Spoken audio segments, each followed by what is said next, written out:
राजस्थान के कोटा की भूतिया हवेली। ये कहानी राजस्थान के कोटा शहर की एक भूतिया हवेली के बारे में है। ये हवेली राजा महाराजा के समय में बनाई हुई थी, लेकिन पिछले 18 सालों से इस हवेली में आज तक कोई भी रहने के लिए नहीं आया है। इच्छा होने पर भी इस हवेली में कोई भी नहीं रह पा रहा था, क्योंकि लोगों का कहना थी कि इस हवेली में भूत प्रेत का साया है।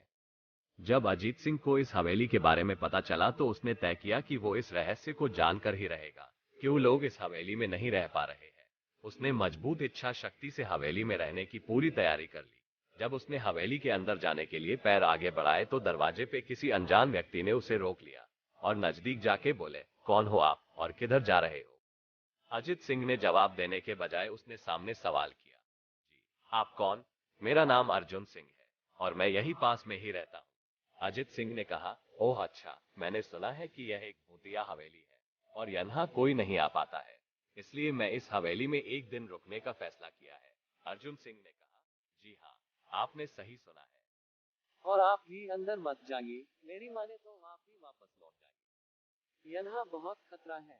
यह सुनकर अजीत सिंह खुश हो गया, जैसे उन्हें कोई लॉटरी लग गई हो। अर्जुन ने उसकी खुशी को देखकर बोला, आप क्यों खुश हो रहे हो? आपको तो भूत का नाम सुनकर डर लगना चाहिए। शायद आपको पता नहीं होगा कि मैं भूत प्रेत में काफी दिलचस्पी रखता हूँ। अगर इस हवेली में भूत है तो मैं अंदर जरूर जाऊंगा और सारी सच्चाई का पता भी लगाऊंगा। इतना कहकर अजीत सिंह उस हवेली में अंदर जाके अजित ने अपनी बैग को साइड में रखा और हवेली के चारों ओर देखने लगा। सारे रूम भी चेक कर बाद में ड्राइंग रूम में आके सोफे पर बैठ गया। उसने वहां बैठकर दारू के 2-4 पैक भी पिए। वहीं अचानक उस रूम में लाइट का एक बल्ब चालू बंद होने लगा, लेकिन अजीत ने उस पर ध्यान नहीं दिया। थोड़ी देर बाद दूसरा बल्ब चालू बंद होने लगा, फिर तो हवेली की सारे लाइट चालू बंद होने लगी। ये सब देखकर अजीत अपनी जगह पे खड़ा हो गया और संपूर्ण सावचेत हो गया। अचानक उसके सामने एक छोटा टेबल हवा में उड़ने लगा, करीबन 6 फुट हवा में ऊपर जाके गोल गोल, और बाद में अजीत की ओर तेजी से आने लगा। अजीत ने तुरंत ही अपनी जगह बदल दी और दूसरी ओर चला गया और वो टेबल वहीं जाके गिरा जहां अजीत खड़ा था। अजीत कुछ समझ पाता उतने में सोफे की शीट उसकी ओर आने लगी। वो जल्द खड़ा हो गया और छलांग लगा के दूसरी ओर कूद गया, जिसके कारण सोफा दीवार को टकराया और अजीत बच गया। अचानक सब कुछ शांत हो गया। अजीत ने चारों ओर सतर्कता से देखा और बड़ी आवाज में बोला, तुम जो भी हो सामने आकर के बात करो। वहीं एक बड़ी परछाई उसके सामने आई।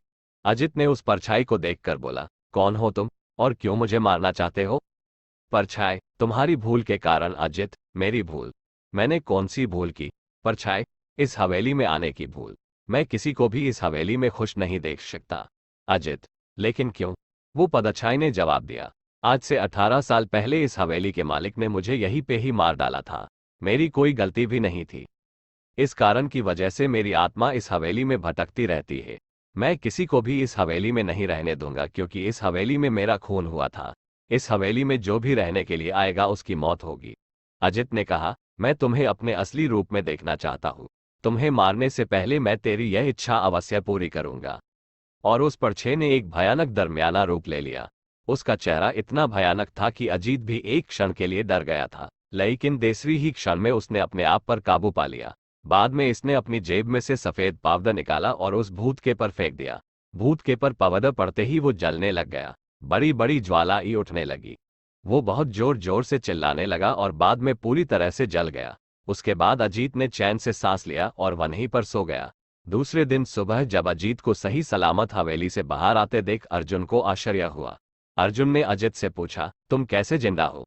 जब अजीत ने अर्जुन को कल रात को घटी घटना को पूरी तरह से बताया और बोला, अब ये हवेली भूतिया हवेली नहीं रही।